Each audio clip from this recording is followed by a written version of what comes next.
ആ guys Dileep from Kasaragod. മൊത്തത്തിൽ കണ്ട ഗൈസ് ഞാൻ തോന്നുന്നു ഗൈസ് ഇതുണ്ടോ, വണ്ടി ഓടിക്കൊണ്ടിരിക്കുന്ന സമയത്ത് ഒരു ലെഫ്റ്റ് സൈഡിലേക്ക് ഒടിയാൻ ഒരു മടി പോലെ. അപ്പം പോയി നോക്കുമ്പോഴത്തേക്കാണ് സംഭവം കണ്ടത്. അതിൻ്റെ ലീഫ് പൊട്ടിയിട്ട് ആ എൻഡിൽ വന്ന് കയറി നിൽക്കുകയാണ് സ്റ്റിയറിങ്ങിൻ്റെ. അപ്പോൾ അതിൻ്റെ മുകളിൽ കയറിക്കൊണ്ട് ഇനി ഓടിക്കാനും പറ്റില്ല. അപ്പോൾ എന്തായാലും രാഘവേട്ട വർക്ക്ഷോപ്പിൽ പോയി കുട്ടിയേട്ട കടയിൽ നിന്ന് ഒരു കട്ടണം അടിച്ച് വണ്ടിയുടെ പണി നോക്കി ഇങ്ങനെ നിന്നു. നമ്മുടെ ഗസ്റ്റും ഉണ്ടായിരുന്നു, അവരവിടെ നിർത്തി.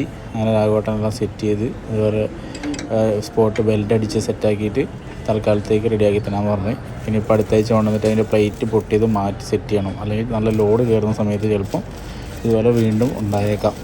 എന്തായാലും രാഘവേട്ടൻ പെട്ടെന്ന് തന്നെ ബാക്കി തിരക്കുകളെല്ലാം മാറ്റി വെച്ച് എനിക്ക് ചെയ്തു തന്ന്, നമ്മുടെ ആൾക്കാരെ നിൽക്കുന്ന കണ്ടുകൊണ്ട്. അപ്പോൾ എന്തായാലും മൊത്തത്തിൽ എനിക്ക് ആരും വലിയ മുട്ട അടിച്ചിട്ടുണ്ടെന്ന് തോന്നുന്നു. ഇന്നോവയാണെങ്കിൽ അത് ഷോറൂമിൽ.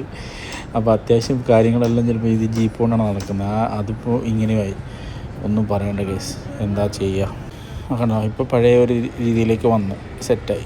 നോക്കിയേ, ഒരു പീസ് തന്നെ വെച്ചു. ഇനി രണ്ടാമത് ലോഡ് കയറുന്ന സമയത്ത് പൊട്ടാതിരിക്കാൻ വേണ്ടിയിട്ട്. ഈ ജീപ്പിനെ സംബന്ധിച്ചിടത്തോളം ഇങ്ങനൊരു ബെനിഫിറ്റ് ഉണ്ട്. നമ്മൾ എന്തെങ്കിലും പണി കാര്യങ്ങളൊക്കെ വന്നു കഴിഞ്ഞാലും എടുപ്പിക്കാൻ വേണ്ടി വലിയ പൈസ മുടക്കേണ്ട ആവശ്യമില്ല. ചെറിയ പൈസയ്ക്ക് കാര്യങ്ങളൊക്കെ ചെയ്യാൻ പറ്റും. ഇത് തന്നെ രാഘവേട്ടന് ഇപ്പോൾ എനിക്ക് 300 രൂപ ആ റേഞ്ചിലേ ആയിട്ടുള്ളൂ.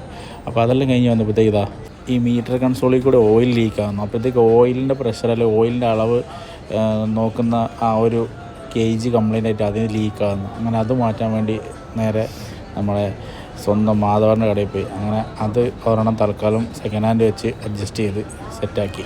അങ്ങനെ മൊത്തത്തിൽ വലിയ മുട്ട കിട്ടിയിരിക്കുകയാണ് ഗൈസ്.